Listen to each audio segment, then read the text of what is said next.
Madame, monsieur, bonsoir et bienvenue au 19h de ce 10 février. À la une de l'actualité, mandaté par le président de la République, le ministre des Affaires étrangères est à Addis Abeba pour les travaux de la 48e session du Conseil exécutif de l'Union africaine. Réunion préparatoire du sommet de l'UA prévue samedi prochain.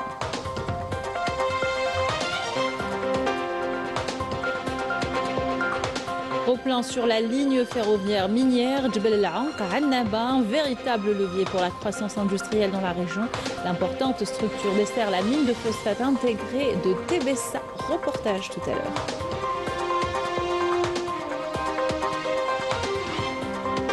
Un glossaire inédit présenté par la Grande Mosquée de Paris est consacré aux notions fondamentales de l'islam. L'œuvre de plusieurs spécialistes, il mise à clarifier des termes souvent instrumentalisés dans le débat public. Les détails dans ce journal.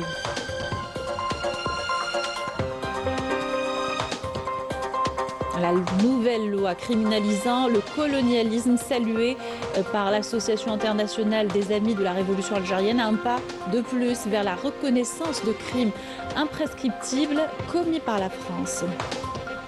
Bienvenue à tous, heureuse de vous retrouver.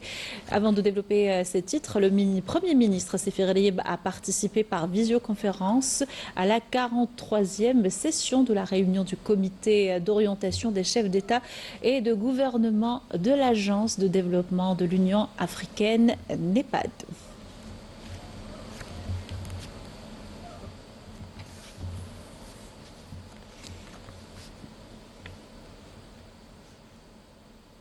Et mandaté par le président de la République, le ministre d'État, ministre des Affaires étrangères, de la communauté nationale à l'étranger et des Affaires africaines, Ahmed Attaf, est arrivé ce mardi à Addis Abeba pour prendre part aux travaux de la 48e session du Conseil exécutif de l'Union africaine, prévue les 11 et 12 février en cours. Cette réunion ministérielle est préparatoire au sommet de l'Union africaine, prévu le 14 et 15 février. Plusieurs questions et dossiers sont à l'ordre du jour, notamment ceux liés à la place et le rôle du travail africain commun dans le traitement des plus importants défis politiques, sécuritaires et de développement que rencontre le continent. Et en marge des travaux, le ministre d'État tiendra les rencontres bilatérales avec nombre de ses homologues des pays africains frères. Coopération, le ministre de la Justice, garde des Sceaux, Lotfi Benjama, a reçu ce mardi le ministre de la Justice et les Affaires constitutionnelles de la République fédérale de Somalie, Maalem Mahmoud Shir. À l'occasion, les deux parties ont signé un mémorandum d'entente autour de la coopération juridique et judiciaire. Ils ont à l'occasion également insisté sur l'importance de renforcer la collaboration dans le domaine de la gestion judiciaire, la législation et la formation. Je vous invite à l'écouter. Le mémorandum d'entente a accordé une place importante au renforcement des capacités en matière de formation et de perfectionnement des magistrats et des membres du parquet. Il permettra aux deux parties d'échanger leurs expertises et expériences concernant les programmes pédagogiques et académiques des instituts et écoles chargés de la formation des magistrats, des membres du parquet et des personnels concernés. Le mémorandum vise également à mettre en place des mécanismes communs contribuant au développement de ce domaine.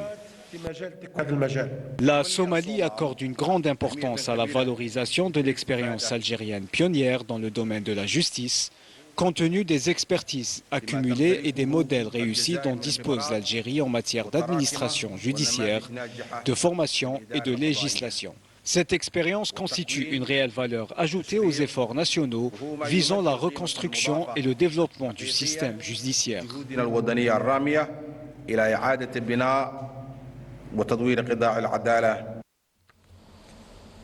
Et un volet économie avec le projet de la ligne minière Est desservant Djebel El-Aounq à Annaba. Elle constitue un véritable levier pour la croissance industrielle dans la région.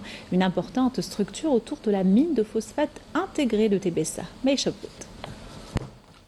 Le point de Boukepch dans la wilaya de Soukahras constitue l'un des tronçons les plus complexes du projet de la ligne ferroviaire minière de l'Est, un segment stratégique de 121 km intégré à un axe de 422 km reliant les mines de phosphate de Tébessa au port d'Annaba. Le tracé comprend 46 viaducs ainsi que 10 tunnels. Nous travaillons dans des zones à relief très difficiles.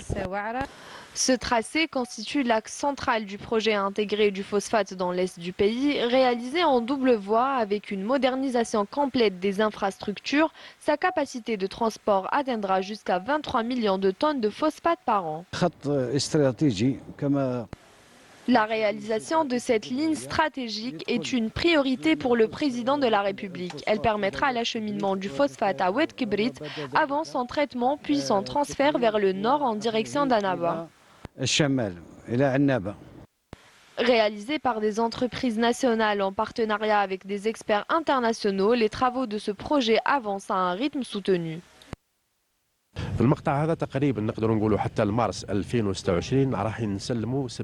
Nous prévoyons d'achever environ 70% de ce tracé d'ici mars 2029. Les 30% restants, soit 121 km entre Guelma et Soukahras, se situent dans une zone à relief complexe. Nous allons renforcer les moyens pour accélérer leur avancement.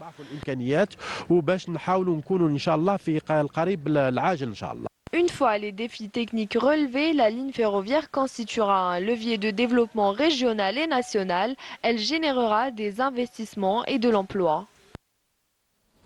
En prévision du mois de Ramadan, 560 marchés de proximité ont ouvert au public à travers le territoire national. La capitale n'est pas en reste puisque ces espaces qui proposent des denrées alimentaires à des prix raisonnables ont commencé dès hier lundi à accueillir les consommateurs. Fatiha Mouarab et Maïsal Bouhela.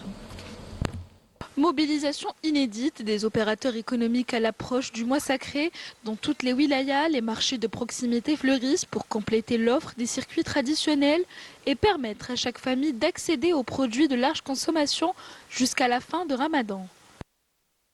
Nous proposons de la viande ovine importée d'Espagne au prix de 2100 dinars le kilo, tandis que celle importée du Brésil est proposée à partir de 1100 dinars. Les produits essentiels restent abordables. La farine est proposée à 135 dinars, la semoule à 400 dinars les 10 kilos, l'huile de tournesol à 590 dinars et le riz à 150 dinars. Côté légumineuses, les pois chiches sont à 315 dinars et les haricots rouges à 360 dinars. Ces espaces regroupent des commerçants, des producteurs locaux et des grossistes dans une même logique, vendre directement aux consommateurs avec des tarifs étudiés et des quantités suffisantes. Le tout avec une disponibilité régulière. L'initiative s'inscrit dans un plan plus large visant à stabiliser les prix et à lutter contre la spéculation pendant cette période de forte consommation. Chaque année, le gouvernement veille à ce que les produits essentiels restent accessibles à tous. Les produits sont proposés à des prix raisonnables, permettant aux consommateurs de faire leurs achats sereinement pendant le Ramadan. À Alger, 18 marchés de proximité sont mis en place, tandis qu'à l'échelle nationale, 560 marchés sont répartis à travers les 4 coins du pays. Leur objectif, rapprocher les produits de grande consommation des citoyens à des prix compétitifs. Face à l'augmentation naturelle des besoins des ménages durant le Ramadan, ces marchés de proximité deviennent un outil concret de soutien au pouvoir d'achat. Le circuit direct s'impose comme un rempart contre la flambée des prix, garantissant un marché plus stable et une consommation plus raisonnable. Dans l'actualité également, ce glossaire inédit présenté par la Grande Mosquée de Paris est consacré aux notions fondamentales de l'islam. Ce travail collectif de théologiens et intellectuels a pour but de clarifier des termes souvent instrumentalisés dans le débat public. Il est question également d'apaiser les tensions autour de la place de l'islam en France, nous dit Rafa Belhouchet dans ce reportage. Clarifier les mots pour mieux apaiser les débats. La Grande Mosquée de Paris a présenté un glossaire consacré aux notions fondamentales de l'islam dans le contexte contemporain. Fruit de plusieurs mois de travail, l'ouvrage a réuni imams, théologiens et personnalités de la société civile afin d'adopter des repères précis face aux nombreuses confusions qui entourent le fait religieux en France. Un travail qui, insistent ses auteurs, ne modifie en rien les fondements de l'islam. ندعوهم لقراءة هذا الكتاب ولا يمس بالثوابت ولا يمس بالعقيدة ولا يمس بالشرائع وإنما هو من باب يأتي comme on appelle ça une certaine souplesse dans la jurisprudence. Mais en aucun cas ce glossaire rend l'illicite illicite et le licite illicite. Ça je le confirme et je cite. Cette démarche prolonge une méthode connue depuis les premiers siècles de l'islam, celle de la consultation et de l'effort d'interprétation face aux réalités nouvelles. Ce n'est pas plusieurs islams, mais l'islam a toujours, dès le début, on a eu la diversité de pensée, la diversité de vivre son islamité sur le plan de la foi et sur le plan aussi de l'excellence. Parce qu'on parle d'islam, mais n'oublions pas que c'est quand même le din, c'est la religion. Et l'islam est un des piliers de cette religion. Il y a l'islam, l'iman ou l'ihsan. Donc, la loi, la foi et l'excellence. Donc, cette notion qu'il y ait une diversité de compréhension par rapport aux madahib, les différentes écoles juridiques, on a eu dans l'histoire de l'islam plus de 52 madahib.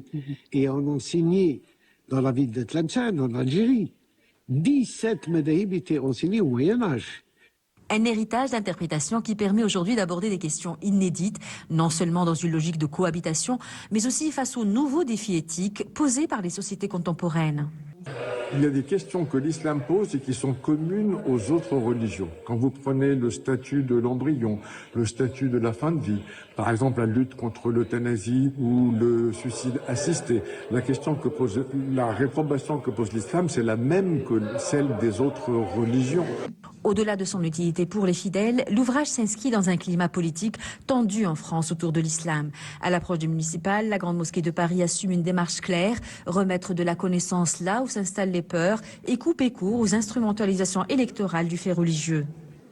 En tout cas, c'est un instrument qui va permettre à celles et ceux qui sont attaqués par les pseudo-hommes politiques de pouvoir répondre avec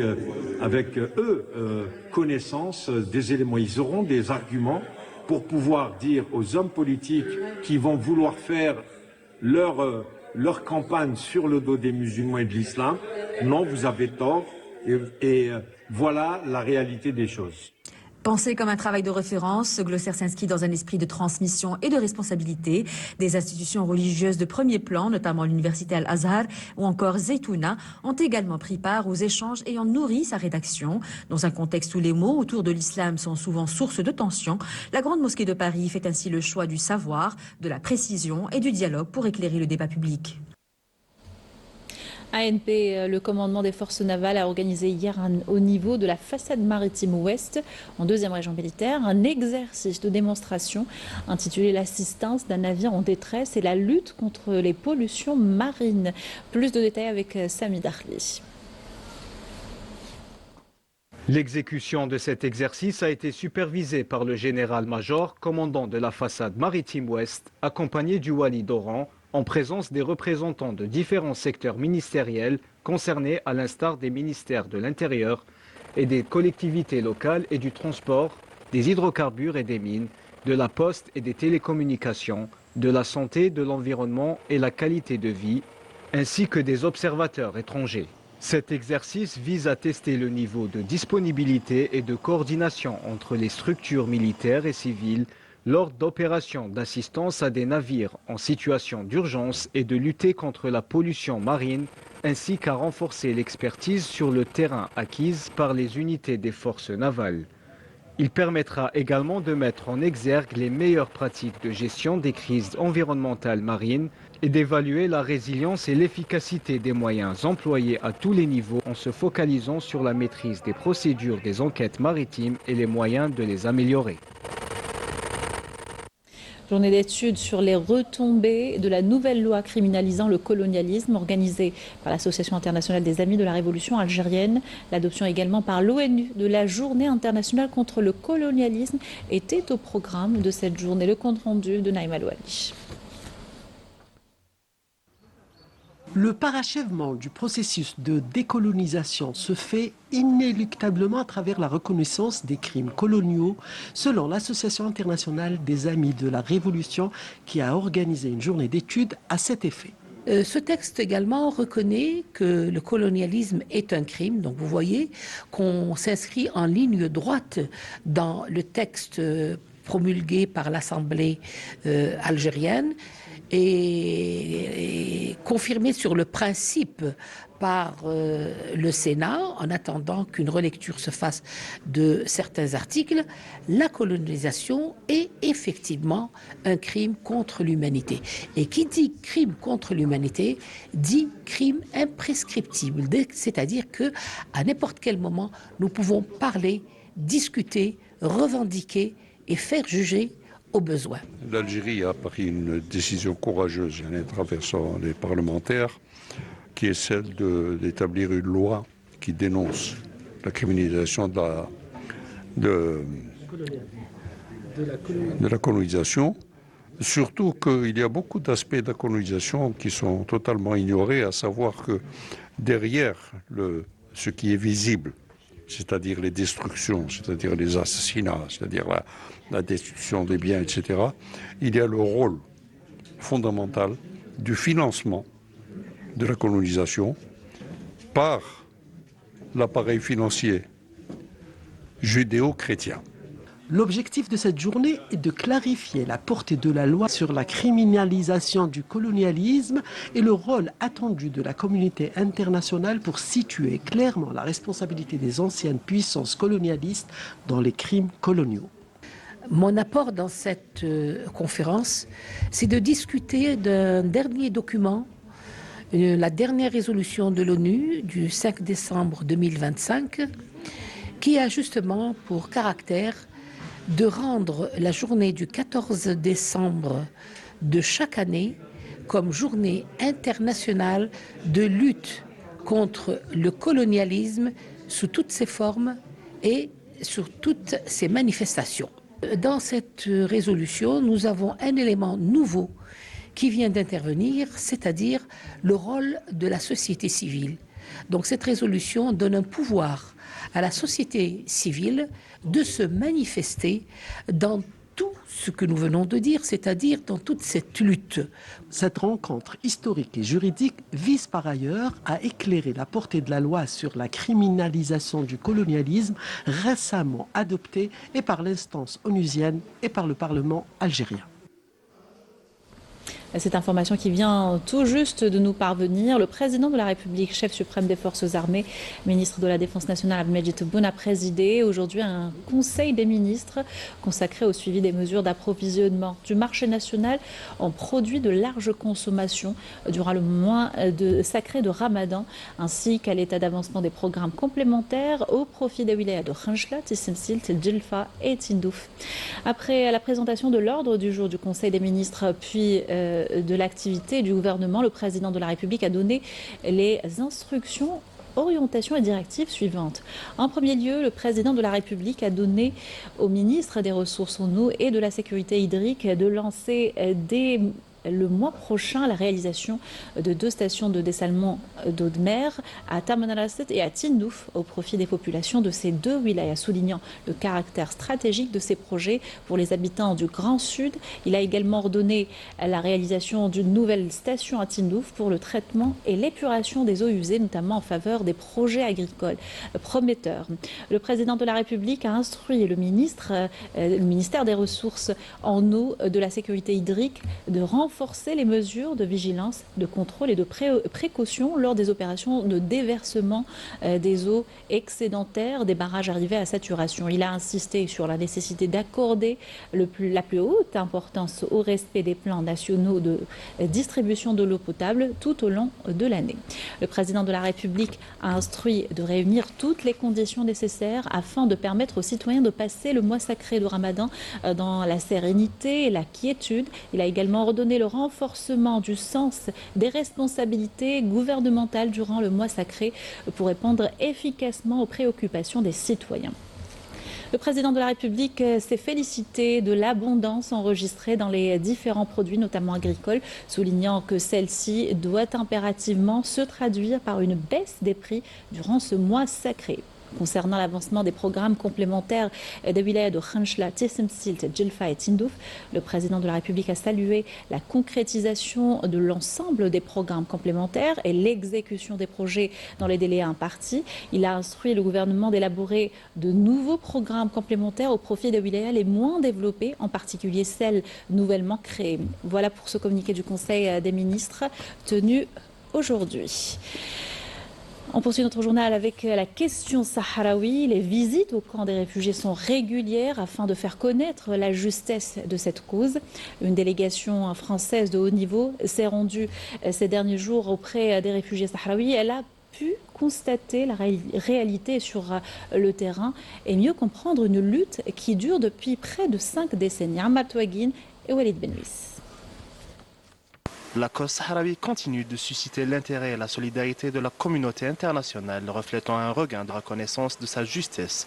Une délégation composée de journalistes, d'avocats, de chercheurs et d'acteurs de la société civile française s'est rendue dans les camps des réfugiés sahraouis.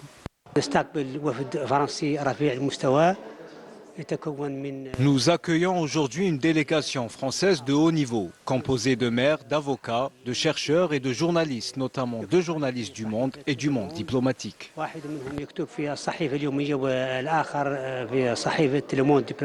Moi, je viens ici pour me rendre compte de la situation de ces réfugiés qui sont abandonnés par une partie de la planète. On se rend compte que le droit international n'existe plus, il a peut-être existé à un moment donné. Et voilà, et on vient constater le manque aujourd'hui de l'aide humanitaire qui est en train de baisser. Heureusement que l'Algérie est là aujourd'hui pour amener son soutien aux réfugiés sahraouis, parce qu'autrement il n'y aurait plus personne pour les soutenir. Et voilà, donc il faut rester vigilant et continuer à rester aux côtés de ce peuple qui a vraiment besoin de tout le soutien pour qu'un jour il puisse accéder à l'indépendance et à son juste droit sur les territoires aujourd'hui occupés. En solidarité avec le peuple sahraoui qui, depuis 50 ans, vit dans les camps de réfugiés en exil, en attendant de recouvrer leur liberté et leur dignité. Cette visite de terrain a permis aux membres de la délégation de s'enquérir de la réalité de la cause sahraoui et de s'imprégner de l'histoire de la lutte du peuple sahraoui à travers les décennies. Chaque année, des missions à Tindouf pour permettre à différentes personnalités associatives, journalistes, avocats, de rencontrer les Sahraouis ici à Tindouf et de comprendre les besoins, comment on fonctionne. Parce qu'en France, la cause est complètement effacée. On n'en parle jamais. On n'arrive pas à même avoir des articles de journaux, d'aller à l'Assemblée nationale. C'est très très compliqué. Sur tous les députés que nous avons et sénateurs, il y a 2 sénateurs, un sénateur et un député qui parlent et qui soutiennent la cause sahraoui en France. Je suis aujourd'hui au Sahara occidental pour montrer que le peuple français soutient le peuple sahraoui. Et donc on est actuellement dans une mission pour la RASD, on est au Croissant Rouge là.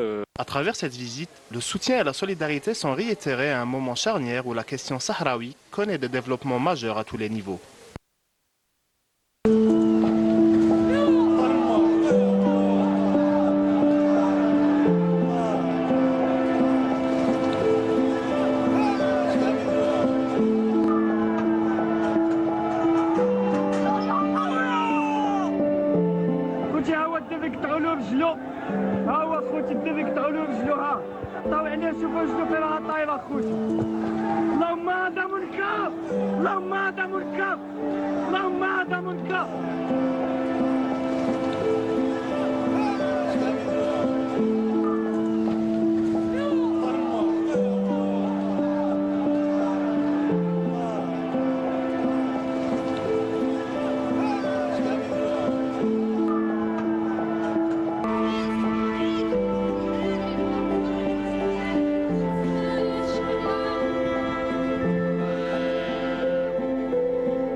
Les inondations qui frappent le Maroc ces derniers jours n'ont pas freiné les opérations de démolition du Marzen. Des centaines de Marocains spoliés de leurs habitations et de leurs biens sans contrepartie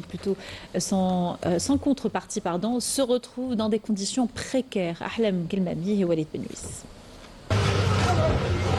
Les Marocains ne décolèrent pas. Leur colère est à la mesure de leur détresse face au mépris affiché par le Marzen, qui s'obstine à les expulser de leur demeure, et ce, en dépit des récentes inondations qui ont frappé le nord du pays.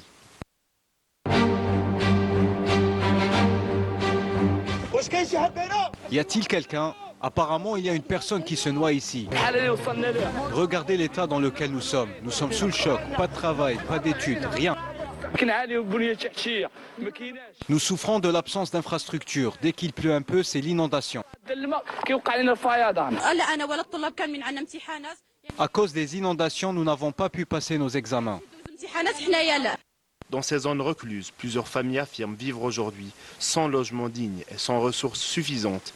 Les pénuries de produits de base et les coupures d'électricité aggravent davantage leurs conditions de vie. Nous voulons simplement manger. Nous mourons de faim. On va à l'épicerie, il n'y a rien. Il n'y a même pas de farine et les gens sont malades. Pas de gaz butane, pas de produits alimentaires. Il y a une grande pénurie. Pas d'huile, pas de sucre. Même l'électricité a été coupée. Les magasins sont vides. Entre expulsion, démolition, inondations et difficultés d'approvisionnement, ces habitants se sentent abandonnés et appellent à des mesures urgentes pour améliorer leur quotidien. Un appel auquel le Marzen semble insensible. Retour dans le pays et on va à la coupole du complexe olympique Mohamed Boudiaf d'Alger où le trophée de la Coupe du Monde 2026 a été exposé ces 2 derniers jours. Le public était au rendez-vous pour voir la plus prestigieuse des récompenses du football mondial. Cette halte en Algérie fait partie d'une tournée promotionnelle organisée par la Fédération internationale de football. Sofiane Mehenni et Samish Dakhli. À l'occasion de l'exposition du trophée de la Coupe du Monde à la coupole d'Alger, des familles entières ont fait le déplacement pour découvrir le Graal du football. Un instant unique que les férus de football comptent bien immortaliser. L'ambiance aujourd'hui était vraiment incroyable. Je tiens à remercier les organisateurs et un grand merci aux autorités pour cette initiative. Nous sommes vraiment heureux que le trophée de la Coupe du Monde soit exposé ici. Nous sommes venus avec nos enfants pour prendre des photos. C'est un plaisir de voir le trophée de la Coupe du Monde et nous avons pu prendre des photos. Les passionnés de football s'y voient déjà. Ils rêvent de ramener la coupe à la maison. Nous remercions les autorités pour cet événement et nous souhaitons plein de succès à notre équipe nationale. Nous espérons que notre sélection nationale fera un parcours honorable en Coupe du Monde. Nous sommes très heureux que le trophée de la Coupe du Monde ait fait escale en Algérie. Pour ceux qui ont eu la chance de poser avec le trophée de la Coupe du Monde, ce moment restera gravé à jamais dans leur mémoire. On termine notre journal par cette bonne nouvelle. L'année 2026 consacre l'Algérie comme l'une des destinations phares du tourisme mondial. Plébiscitée par les plus grands médias internationaux, elle séduit par la richesse de son patrimoine, la diversité de ses paysages et l'authenticité de son expérience. Après les éloges du New York Times et du Washington Post, CNN Travel vient confirmer cet engouement en inscrivant l'Algérie dans sa prestigieuse sélection des destinations incontournables à découvrir absolument.